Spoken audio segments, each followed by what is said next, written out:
On this episode of I Couldn't Throw It Out, we'll hear from two performers who have a major excuse for a party. On November 8th, 2025, they will be inducted into the Rock and Roll Hall of Fame. This duo, who are known worldwide as Salt-N-Pepa, sold millions of records by bringing a whole lot of fun and their feisty outlook to rap and hip-hop. In 1991, when their career was taking off, they spoke with me about many things: sex, obscenity, abortion, motherhood, friendship, and the special message they had for women. I tell the ladies that this is 1991, time we stop crying over these men and start having some fun, hanging out and doing our own thing and making our own money, just being like one of the boys, like they are. For more spice from Salt-N-Pepa, sorry I had to do that, keep listening. I couldn't throw it out. I had to scream and shout. Before I turn to dust, I've got to throw it out. Before I turn to... Hello, everyone, and welcome to I Couldn't Throw It Out. I don't think it's going to surprise you. I got a couple items here that I've saved since 1991.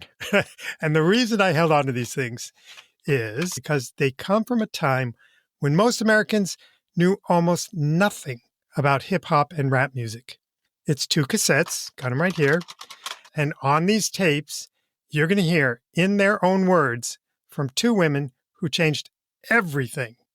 Their names are Cheryl James and Sandra Denton, but they're best known as Salt-N-Pepa. To give you a little hint of what they accomplished, before streaming music was a thing, Salt-N-Pepa and their DJ Spinderella sold 15 million albums, which was a huge amount, breaking records at the time. Since then, their song Shoop has streamed on YouTube 140 million times. And their song Push It has streamed 202 million times. They've won 2 Grammys, one of them for Lifetime Achievement. At one point, they were ahead of Michael Jackson on the European pop charts. They've got a star on the Hollywood Boulevard. They've had their own reality TV show and their own Lifetime biopic about them. And their music was even on a Geico commercial. There's just one thing about them that really blew my mind. A few weeks ago, I was talking with a cousin of ours who was in her 20s, and she had not heard of Salt-N-Pepa. I couldn't believe it, especially when you consider that they're getting inducted into the Rock and Roll Hall of Fame. So this is definitely a good time to look back on their career. But we need help with that. And right here and now, we have just the right person for that. Her name is Clover Hope. She's a music journalist who has written for Vogue, Billboard, Vibe, The New York Times, and many other publications. But most important for today's discussion, she's the author of the 2021 book, The Motherlode, 100 Plus Women Who Made Hip Hop. Welcome, Clover. Thank you so much for having me. I'm so glad you're here. Clover, for starters, if you came across someone who had never heard of Salt-N-Pepa, what would you say about how they were important or what they gave us? To anybody who doesn't know them, I would present that very, very early on before, we got the Cardi B's and the Megan Thee Stallions who were kind of pushing the limits. You had Salt-N-Pepa who was pushing the limits. Or here's another way to view the world that's not male-centric. They're doing the opposite of what we're used to seeing in rap music videos. It's like all these guys kind of, that they're ogling. We are women and this is how we see things. If you had to talk about distinguishing them from other female rappers, is this the distinguishing factor or are there other things? I would include, their kind of feminist stance as a distinguishing aspect. Other things might be like style, fashion. Nobody looked like them. Like if you kind of just did a silhouette of Salt-N-Pepa, there's still no other group that looks like that. You don't even have to see their face, just a silhouette of what they were wearing and their hair. Very just like eye-popping. They were not afraid to wear these colorful kind of like very 80s athleisure outfits, like an 8-ball jacket, asymmetrical haircuts. Pepa always had the braids.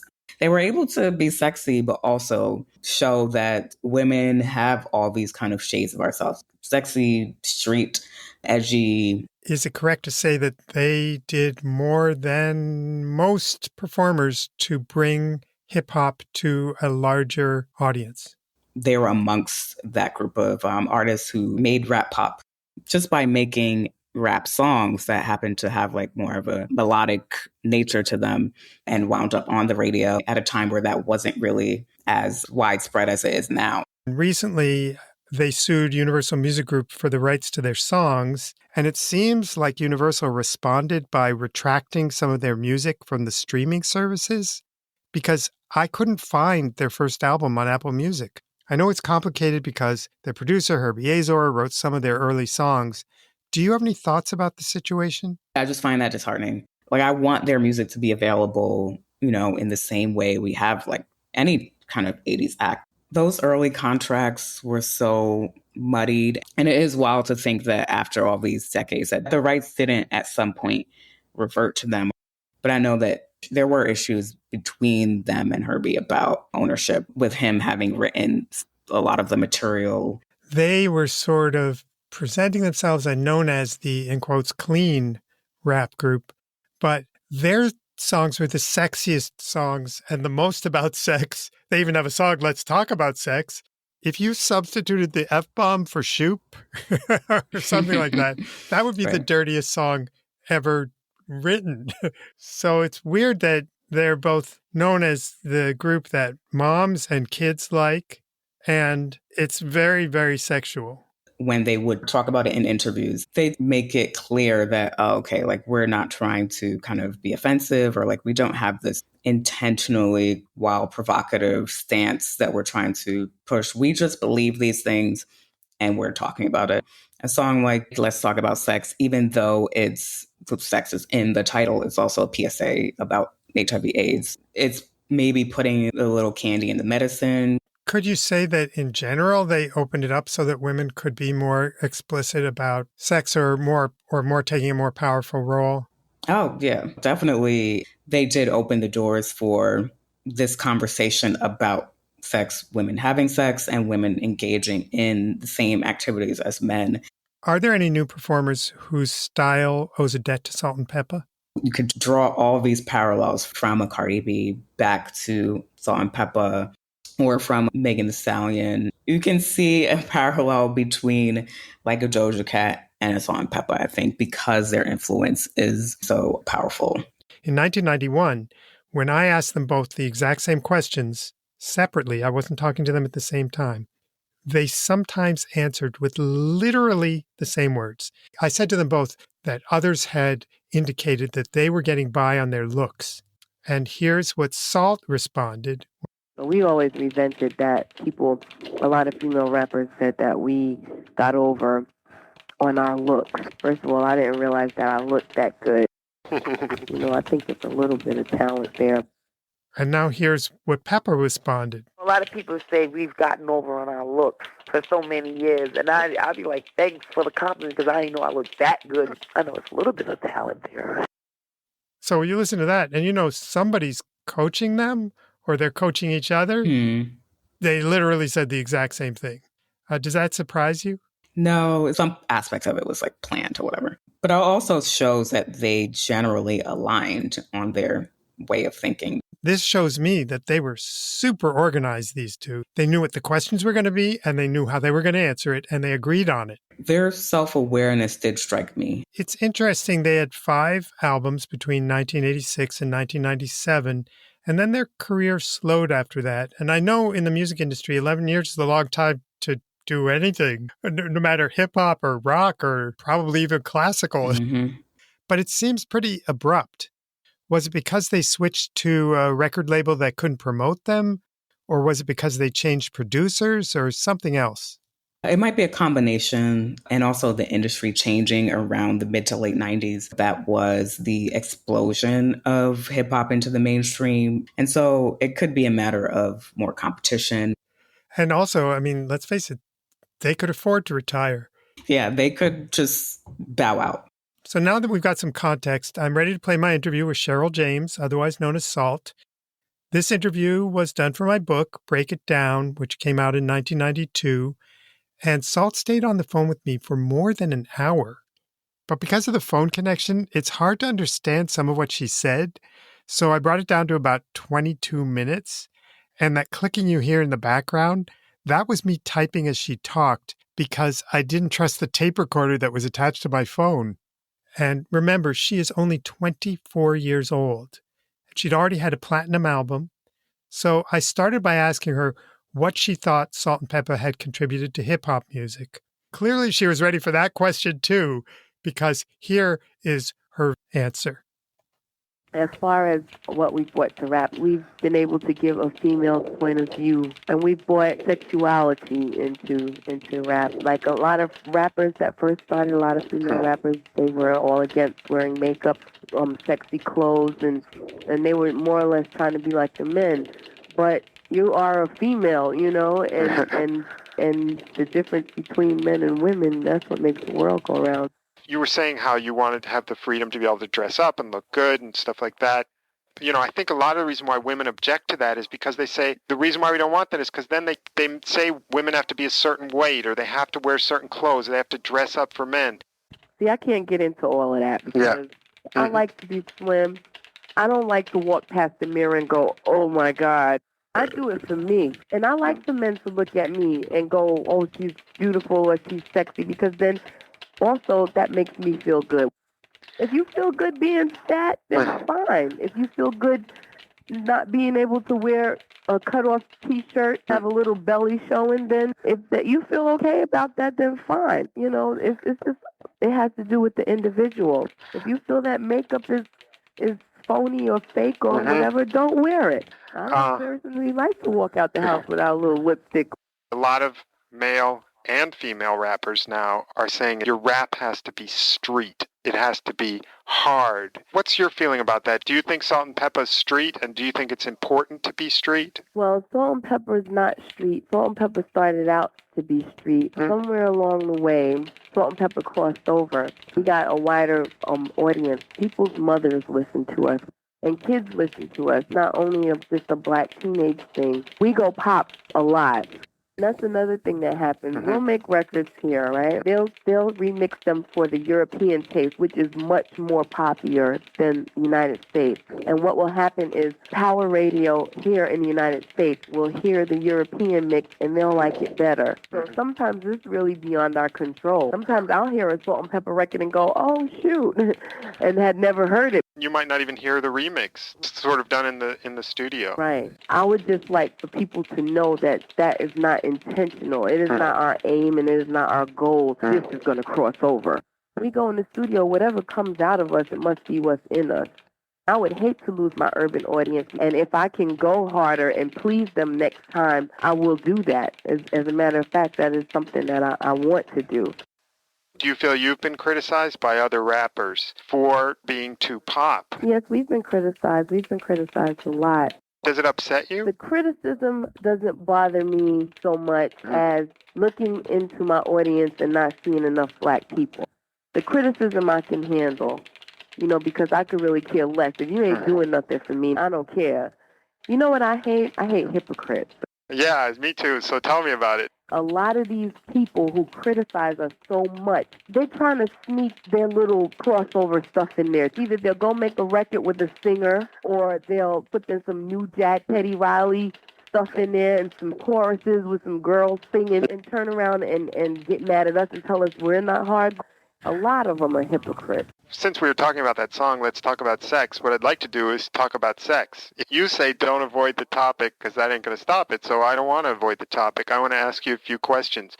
You briefly hit on teenage sex. What needs to be said about it? Since we've gotten older and since we've had kids of our own, I mean, I've always noticed the children in my audience. A lot of times it bothered me when we weren't really saying nothing that they could take out into the world and use.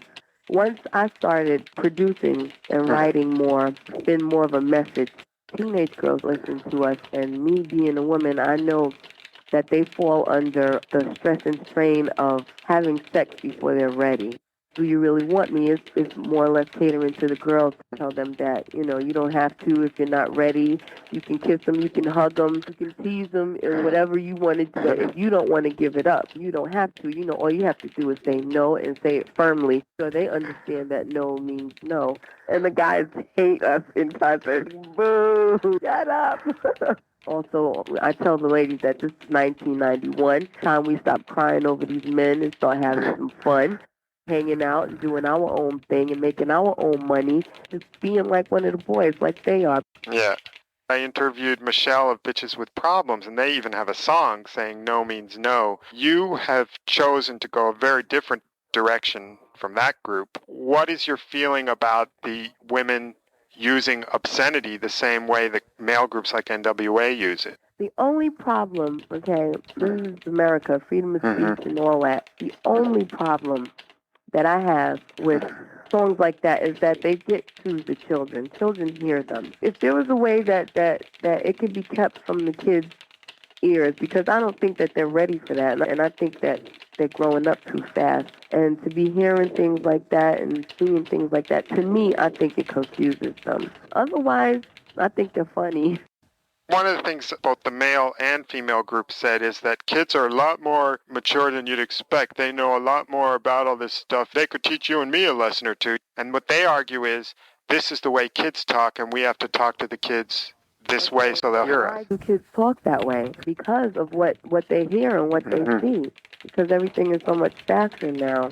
It's sort of like you don't want to be the one to teach them that stuff. Is that right? Right, I don't.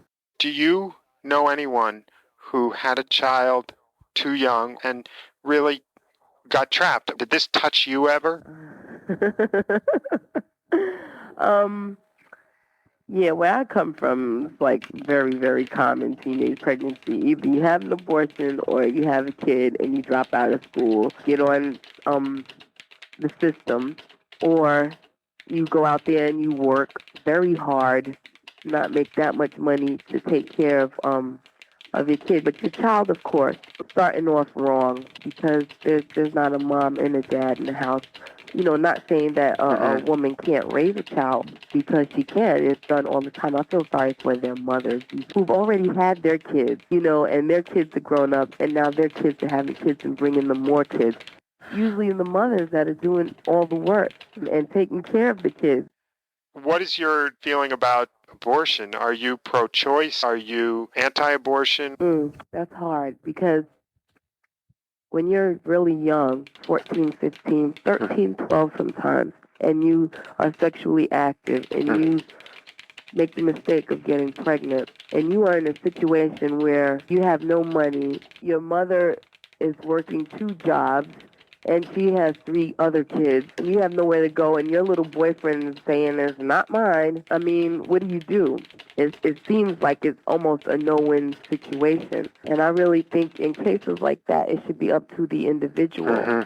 I mean, I hate abortion, really be honest. I really do. But I'm not God. I'm not the one to say whether it should be legal or it shouldn't. Because some people, like I said, are in situations where they really can't win. Have you seen double standards where men were allowed to get away with things that you wanted to get away with and couldn't get away with? Or has there been any sexism that you've come up against? The most sexism I found was when we made a record called I'll Take Your Man. And people found that when we made it at the time, too bold for females. We were saying a lot of pretty rude things in it. We wouldn't play it on the radio. But I felt that if a guy made a record like that, it would have been okay. How are you treated? Are you treated okay by men? I think the way you're treated by men or by anyone depends on what you demand from them. And if you carry yourself right and you speak intelligently and you let them know that, dummy, and you're no get over, they'll treat you accordingly. So we've never had any problem. There is a lot of sexism on records. I actually listened to that one NWA record, and I don't know, it got me very upset. Listening to it, it's frightening and it's scary when they knock the woman over and all that. Do you have a reaction when you hear sexist rap records? When I hear that, the only thing I can say is people, I think they talk either from things that they've done, been through, or have seen. And when I go on the road, and it's really sad because I see a lot of girls, and they're usually young girls, who come to the hotels and be with these guys and take anything that they dish out. And when we go to concerts and these people are on stage and the girls are in the audience pumping their fists and going, yeah, what are you going to do? There's an audience for this type of thing, and these guys go through this type of thing. And I think it's up to the women to stop giving them so much to talk about. A quick interruption because it's hard to hear what Salt says next. When I asked if she and Peppa ever got intimate with their male groupies, she told me they'd feel like sluts. Here's what she said. The guys come backstage, but a girl on the road can't be like a guy on the road. A guy on the road can have a different girl every night. We would be sluts. Guys come backstage, they more or less say hello and them on our way. Not only that, we don't want to do it because we would be labeled sluts. We would feel like sluts too. So men are different in that way. They can go on and have sex with 100 different girls, but I don't think a woman would feel too good about herself. You're a mother now of one child? Mm-hmm. How old is your child? She's 5.5 months. 5.5 months. Wow. And are you married? Nope. Are you still friendly with, living with, romantic with the father of your child? Yeah, yes, I am. At first, there was problems, and then I realized that there's nothing else out there. So I would rather just settle down and just have a family. So you're the one who had some doubts in this case. The father of your child, is this someone you've known a long time? We were dating for not really a long time, for just a few months, actually. Did you know that you were going to get pregnant? Was it a surprise? Did you feel that you made a mistake? Oh, God. Okay, I'll tell you. Was everybody else bearing their souls like this? I go right for it. I wanted to. It was on purpose. It was a planned thing because I wanted to for a long time, but it was always... I was in a relationship for a very long time, and the relationship didn't work, and I always had a certain age that I wanted to have my kids by, and when that relationship fell through, I had hit that age. So instead of me waiting and trying to find Mr. Right, I just kind of picked somebody. That takes a lot of courage. You were really taking control of your life. I have no regrets. I really wanted a child. The happiest I ever been, really. Before you decided to have a baby, AIDS was already an issue. Were you someone who carried condoms to have them there to be safe? Like, my girlfriend has condoms. I mean, she had them ready, and that's the law. You know, did you do that, or did you rely on the man? Well, especially since this happened to Magic Johnson, I've been very, very strict about that, and I wish I always was. Has it come to the point where any of the three of you know someone who actually has AIDS? Has this touched your lives? No one, like, really close or personal, but people I've grown up with. They'll say, you remember so-and-so got AIDS, and so-and-so died from AIDS. And it's scary because it's so close.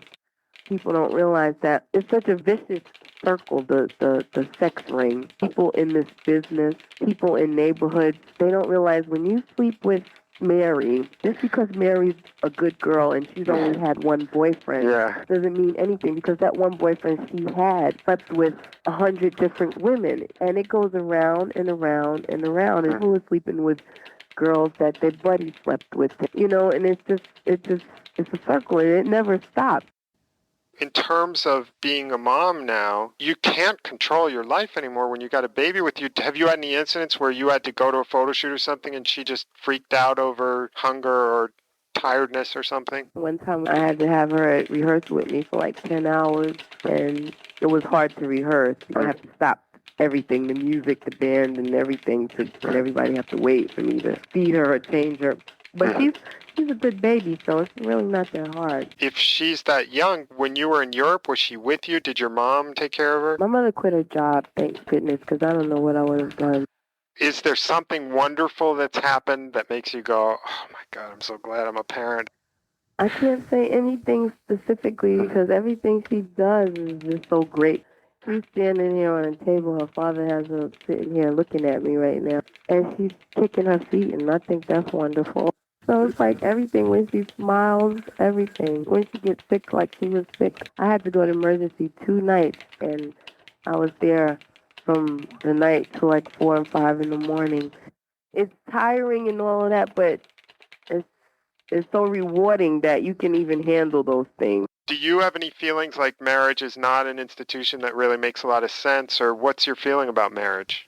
Well, I believe in marriage because I come from a family where my mother and father's been married 25 years and they're still very happy.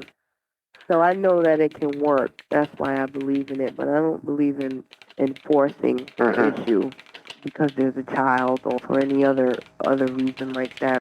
But you could see it down the road with you. Yes, definitely. With my baby's father, hopefully.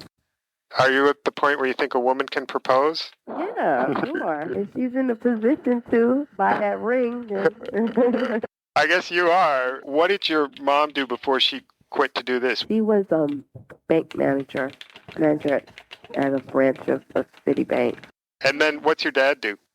My father is he was a train conductor for the New York City Transit, but they have him doing something else now, but it's still New York City Transit. My father's a handyman. He refuses to stop working. Do you have any idols or mentors or people you really look up to who let you get where you are? Well, I know it's cliche and it's corny, but my mother. Why did she inspire you? I've always looked up to my mother. I've always thought my mother was like the epitome of strength. She's always kept going, always taking care of her kids. She has a lot of pride and always kept her family together. One more little clarification. Some of you may have heard of Bushwick, Brooklyn, because it's full of hipsters now. But when I interviewed Salt in 1991, Bushwick was seen as one of the more dangerous parts of the city. That explains my reaction when she told me where she grew up. Well, I grew up in Brooklyn, in Bushwick. Bushwick is pretty tough, isn't it? That's very urban. Yeah, it's urban, but growing up in a certain place, you never think of it as being tough. MC Light grew up in Flatbush, I guess, and she said towards the end of high school, the drugs started to move in. There were dealers on the street. Was there stuff going around you that you saw? Yeah, I was involved in a lot of stuff in my neighborhood, but like I said, when you're there and you're in it, it's just normal. Because when you're a teenager, you're invincible. I used to walk through abandoned lots by myself at 2 o'clock in the morning. God takes care of fools and babies, I hear. Yeah. The reason why I ask you that is because, they make such a big deal, these guys from Compton, about the hood and what they've been through and what they came out of. Well, from what I know of Bushwick, I would say Bushwick is as rough a spot, and you're not out there screaming straight out of Bushwick. Well, I'm not ashamed, but I'm not gonna go, yeah, we used to kill each other, and my brother got into this, and his friend got killed, and I think it's a sad situation, actually. It depends on whether you're bragging about it or what. Did you graduate from high school? From Grover, Cleveland.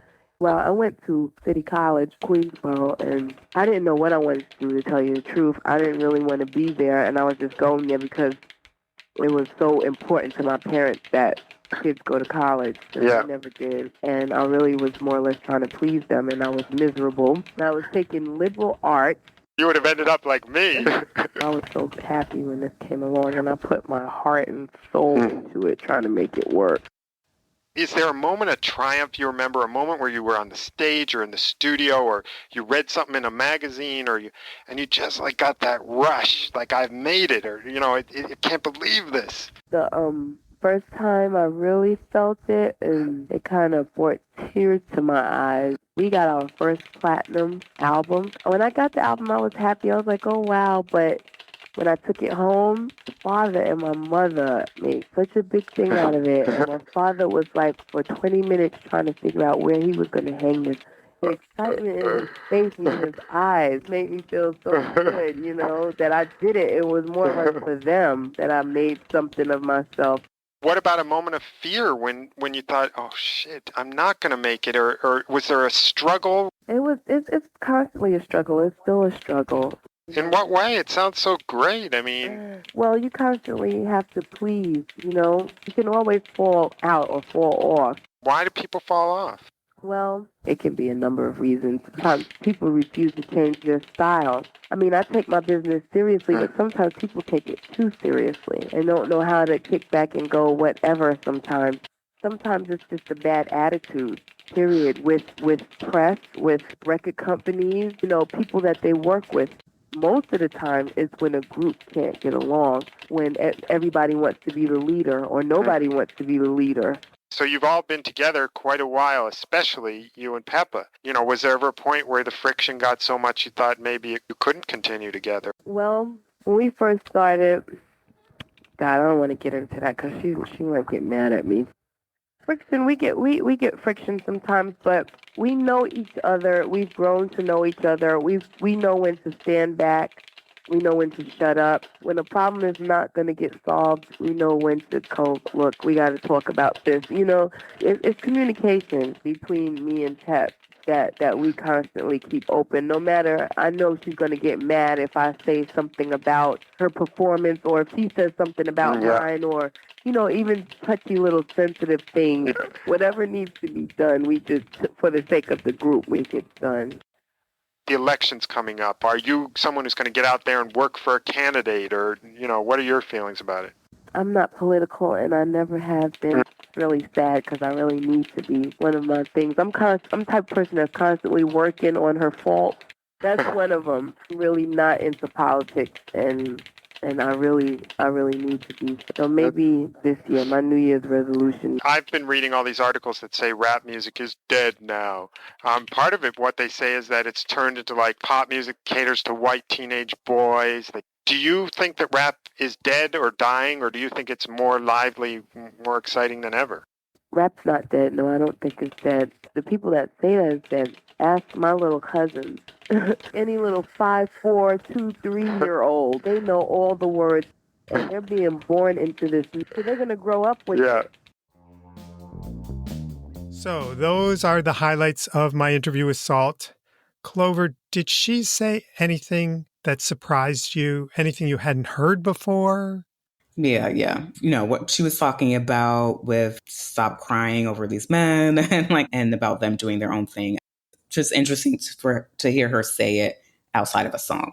It's almost like someone saying their mission statement and then going about to actually do it, you know? So that is impressive. One thing that I wondered about sharing, but I decided to share since it was honestly what she said, were her thoughts about abortion, because that was 1991. She may have changed her mind completely by now. Yeah. But also I decided to include it because it was so representative of what people were thinking about at the time. It's almost like she's of two minds. I believe she might have even said that, where it's not for her to say women should not have abortions. That did strike me as interesting.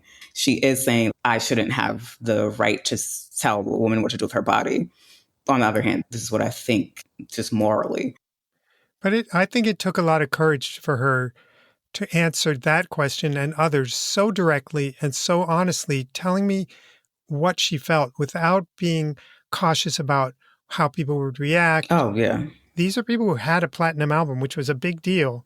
Mm-hmm. And she was so friendly and natural. To be unfiltered and to not think about the blowback first does take a certain risk. Creatively, they were risk takers. So it doesn't surprise me that she would just kind of generally feel that way in a natural conversation. So I want to play my interview with Peppa now. But first I want to mention a little bit more about her. I just read her memoir. It came out in 2008, and it's called Let's Talk About Pep. And in the book, she talks about being abused by a friend's grandfather when she was 7, being tricked into losing her virginity when she was 13, getting beaten up by a high school boyfriend, and on experiences like that are really pretty horrifying. And she experienced scenes in real life that were like out of an NWA song. I mean, with drug dealers and bad actors who put her life at risk. And she lived that you don't get that from the happy-go-lucky Salt-N-Pepa sound, but she lived a life that was on the edge at various times in a way that's really extreme. But Salt-N-Pepa did not do songs about that. My reading, which could be totally wrong, is that the music was an escape from that. And she wanted to be happy, which is what she was naturally, and she expressed that in her music. Anyway, let's listen to about 12 minutes of my 1991 interview with Pepa, starting with her response to my question about her fan mail. We have like army duffel bags of fan mail. Some of them are addressed to Salt-N-Pepa, but see, and some of them are single. See, we kind of like the single ones. The personal one was like to Pepa. If a letter really gets to you, do you answer it? Yeah. I've answered quite a few. I've sat in the office and wrote back, or I'll drop a line, a thank you line. I wouldn't actually probably write a whole letter. Is there any great story about you meeting a fan somehow? Well, actually, one day, it was in New York. I was driving, and this little kid ran in the street, and I almost hit him. And when he realized it was me, he was like, oh, my God, he went crazy. Then I just kind of took to him, and I took him to the movie. I was on tour at that time, and I took him with me. That kid must have been so happy. Do you get any fan mail from men, by the way? Oh, yes, a lot. Yeah, I was with Too Short, and they use in his songs all the time, you got bitch and hoe and all this. How do you personally feel about the use of the words bitch and hoe? It's like a couple of sides to that. Now, first thing, when they direct bitch and hoes and stuff like that, I don't get offended because I know they're not talking to me. The only other side, other than that I don't like is your younger audience. Like little boys who think they could just call another girl a bitch. Because I've heard that in the streets. And rappers, especially rappers, I think because rap is so big, it's like role models. When they say that, that's the only thing that I don't like. I didn't get a very good answer from Too Short when I said to him, don't you think you encourage men to abuse women when you talk about hitting bitches and all this stuff? He was like, well, they do it anyway. It happens all the time. It's out there. I'm just writing about what happens. And I said to him, well, why don't you write about the nice women? And he was like, well, this sells more. See, that underground music, that type of stuff sells because it's been so forbidden so long. When these people, NWA and all of them came out, back then you would never hear anyone cursing and actually making a record about and saying curse words and saying things like that. So have you ever been tempted to sell more by putting that in your music? Sometimes in everyday life, in reality, like when you express yourself, you might swear a little. When you express yourself and you're angry and something, you be like, shit.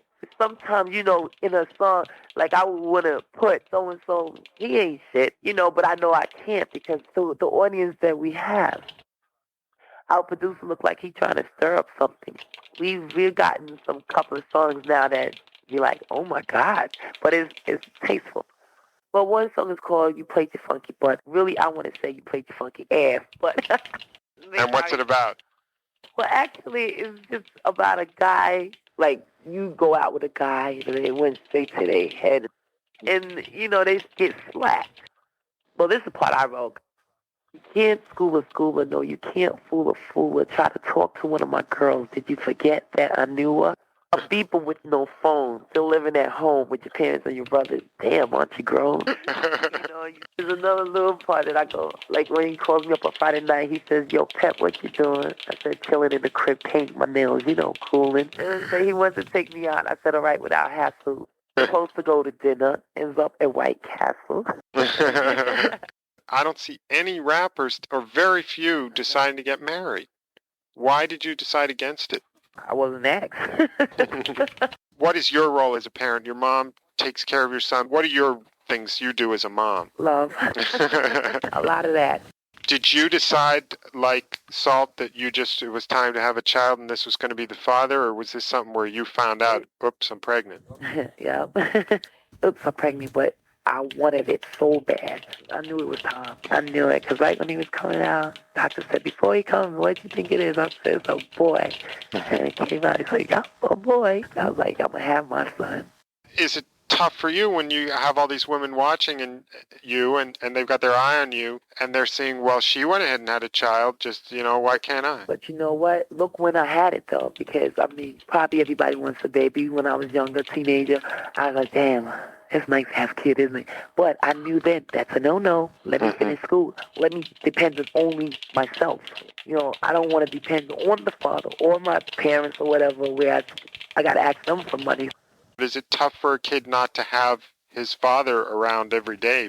It's tough, but that is just hard on the mother, because she got to play the mother and father role. And she got to be strong, especially if you got a boy. You got to make him strong. Is there someone that you consider to be sort of a hero of yours, or someone who really had a big influence on you? I can say my family in Salt. She talks to me a lot. That's like my best friend. We went through a lot, and we know each other. We know each other well. Was there a time where she really was there for you when you needed her? I can think a lot of times, yes.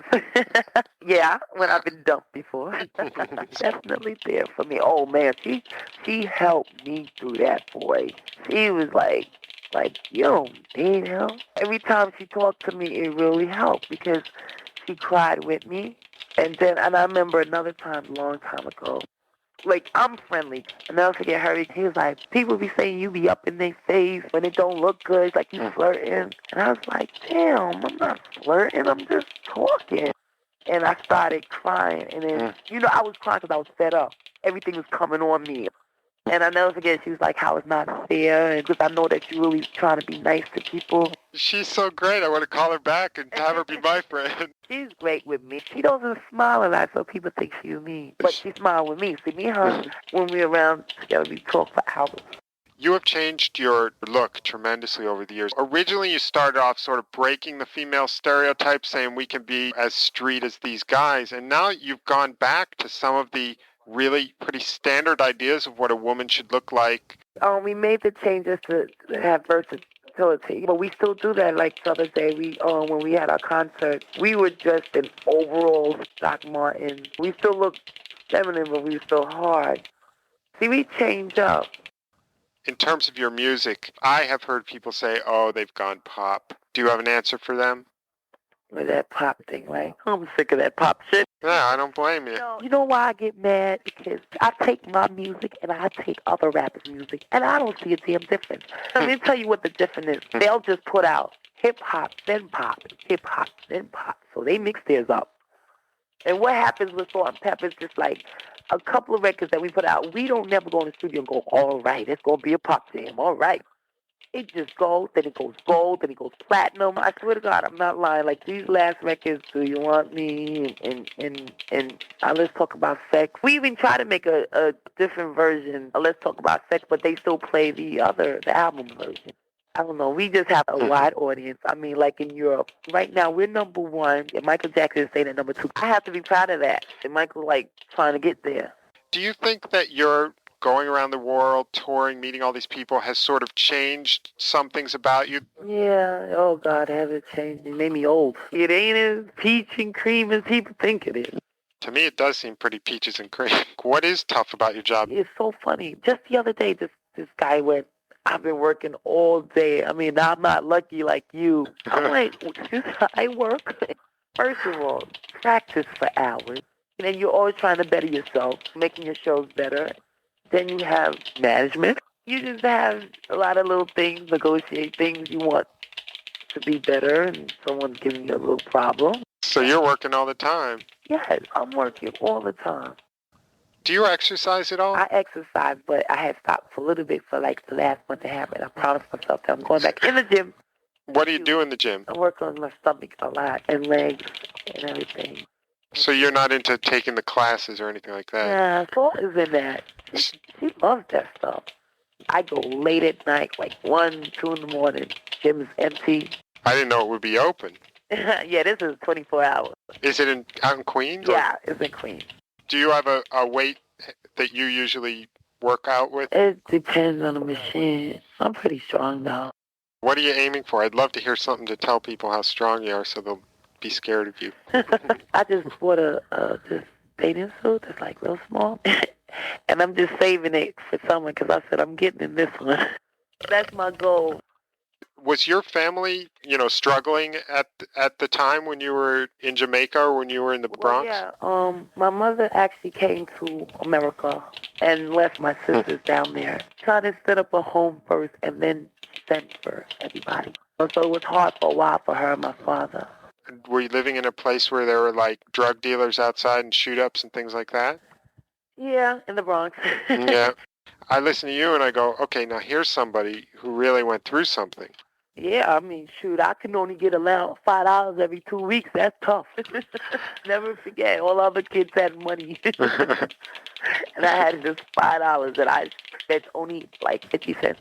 And what would you buy with your 50 I'll cents? buy potato chips and soda back then. Now I look back, that was rough. Then that's all I knew. It didn't seem bad. I didn't know any other life back then. Didn't you see other people on TV or whatever, and go, why don't I live like that? Yeah, but I swear, I always used to say just that I'm going to make it someday, whereas I'm going to have money.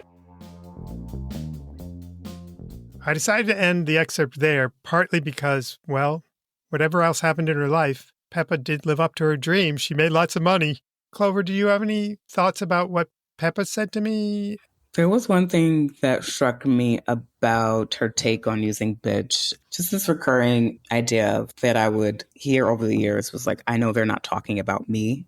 Or when rappers, like the men kind of like using it, would make this distinction between like, oh, well, I'm talking about this bitch or like not you. Yeah. And that is an interesting separation. It is kind of an excuse.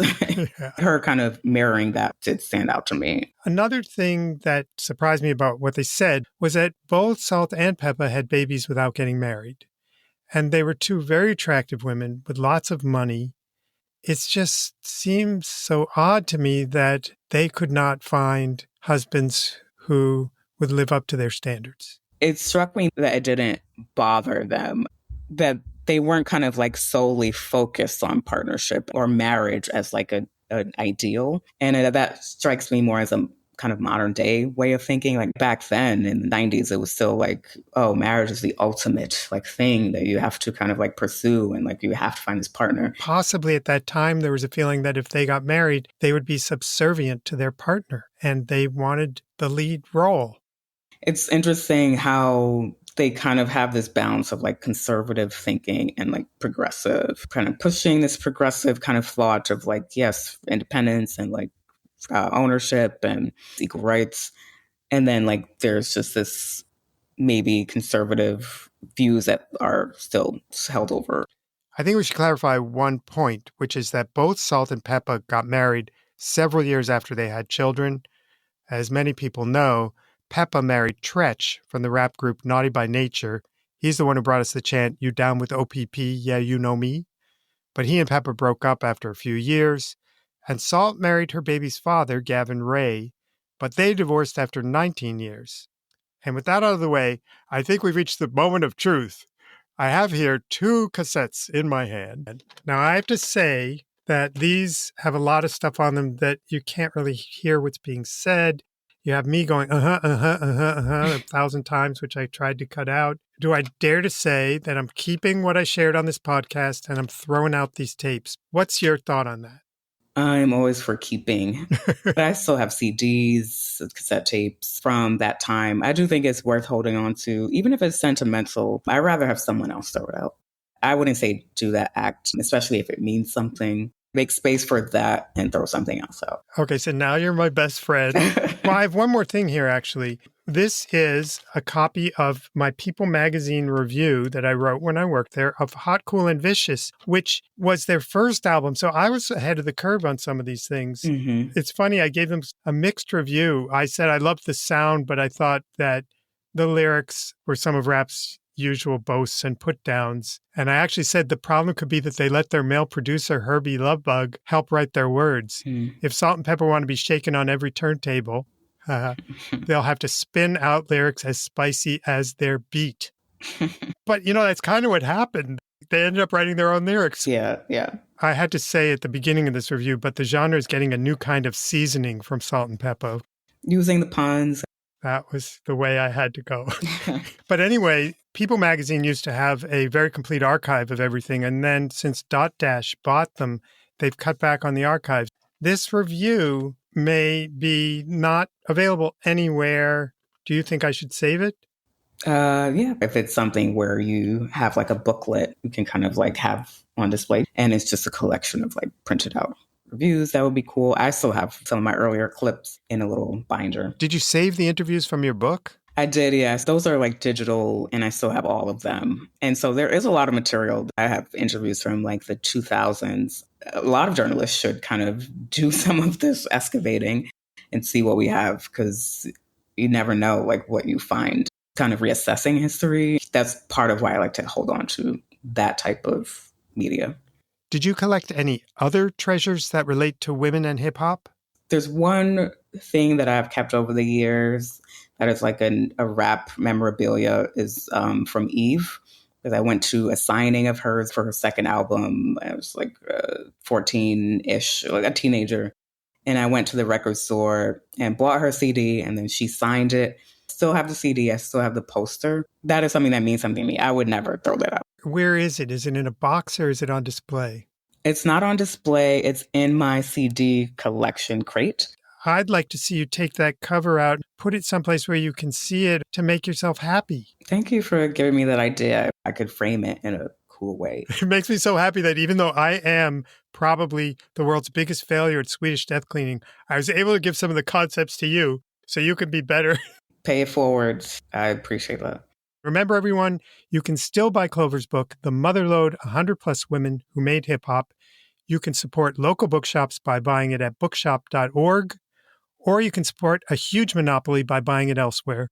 And there's an audiobook version on Audible. It's my voice and a few other famous names that you might know, including Remy Ma, and MC Light is a narrator. So I think it's time to bow out before we try to throw out anything. If you enjoyed this episode and want to know about future ones, please sign up for our newsletter, which you can do at throwitoutpodcast.com. You can also link to the videos for Salt-N-Pepa's most famous songs and the song we discussed by Bitches with Problems on the page for this episode at throwitoutpodcast.com. And last of all, Clover, if I were to ask you what you plan to do for the rest of your day, what lyrics would you quote to me from a Grammy-winning Salt-N-Pepa song? Let's see.